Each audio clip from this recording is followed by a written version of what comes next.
The Second Carnatic War is the most complex and interesting war of the three Carnatic Wars. Even though the clash was between Indian kings, the British and French participated, entrusting a helping hand. The origin of this war began with the death of Nizam-ul-Mulk of Hyderabad in 1748. Nizam-ul-Mulk was officially the viceroy of the Mughal emperor, and he was a semi-independent Nizam of Hyderabad. Nizam-ul-Mulk nominated his grandson Muzaffar Jang as his heir. But it was opposed by Nizam-ul-Mulk's second son Nasir Jang. Nasir Jang was able to take possession of Hyderabad, while Muzaffar Jang traveled in search of allies. Taking this conflict as an advantage, both the British and French intervened in local matters. The British supported the sitting king Nasir, and the French joined their hands with the Muzaffar. The interesting part is that, not only Hyderabad, but even the Carnatic region was affected by Nizam-ul-Mulk's death. The then king of Carnatic, Anwaruddin, had only been appointed Nawab of the Carnatic in 1743 by Nizam-ul-Mulk to restore order and peace in the province. Anwaruddin was one of the Nizam's officers.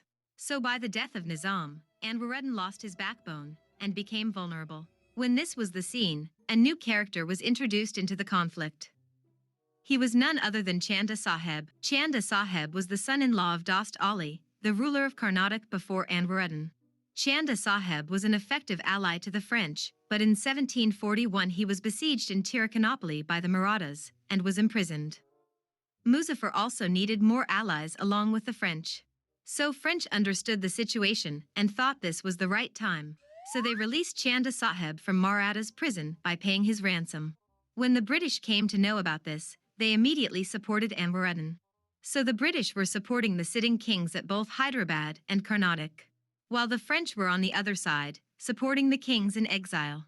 French provided them with 2,000 sepoys and 400 European soldiers.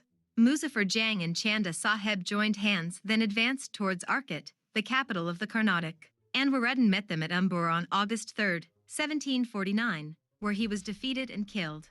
Muzaffar Jang and Chanda Saheb entered Arcot, and Chanda Saheb became the Nawab of the Carnatic. The British grew angry at this incident, so they joined hands with Muhammad Ali, the son of Anwaruddin, and planned an attack. By the end of March 1750, the two main armies were facing each other near Jinji.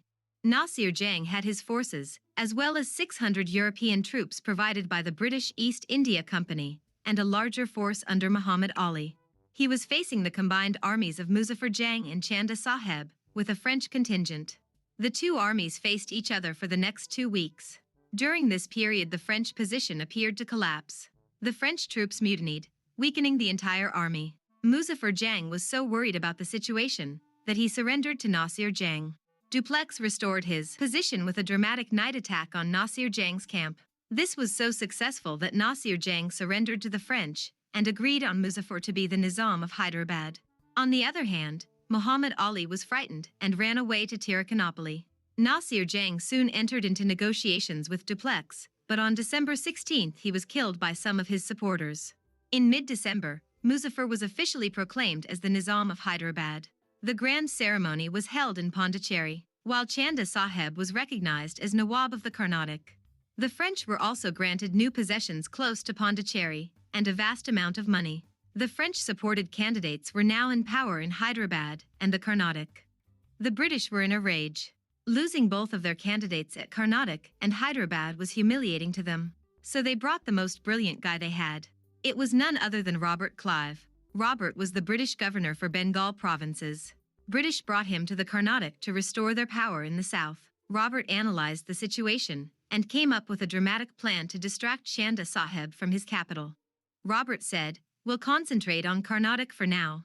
Since Anwaruddin is dead, we'll again join hands with Muhammad Ali, and will make him the new Nawab of Carnatic." This news reached Chanda Saheb. Chanda Saheb thought of killing Muhammad Ali even before he joined hands with the British. So he went to Tiruchirappalli, leaving his capital Arcot vulnerable. Muhammad Ali was hiding inside the fort, and Chanda Saheb was waiting outside to kill him. Taking this as an advantage, Robert Clive attacked Arcot with just 500 men and captured it. When Chanda Saheb realized that he was fooled by Robert's plan, he marched to Arcot. But on his way back, Chanda Saheb was confronted by one of his old enemies, the Raja of Tanjore, and Chanda Saheb was defeated and killed. It was Robert Clive who tipped the whereabouts to Raja of Tanjore. His plan worked and Muhammad Ali was now made the Nawab of Carnatic. So the British partially won. At the same time, Muzaffar Jang was on his way to Hyderabad to start his ruling. A large French army was escorting him. But the journey north wasn't successful. Muzaffar was killed in a clash with the same people who had earlier betrayed Nasir Jang. Muzaffar Jang's uncle Salabat Jang was appointed as the next Nizam. So by 1754, observing these heavy financial losses, French government called back Dupleix, and he was replaced by Charles Robert Godeheu as the French Governor-General in India. Godeheu adopted a policy of negotiations with the English and signed the Treaty of Pondicherry with them, under which the English and the French agreed not to interfere in the quarrels of native princes.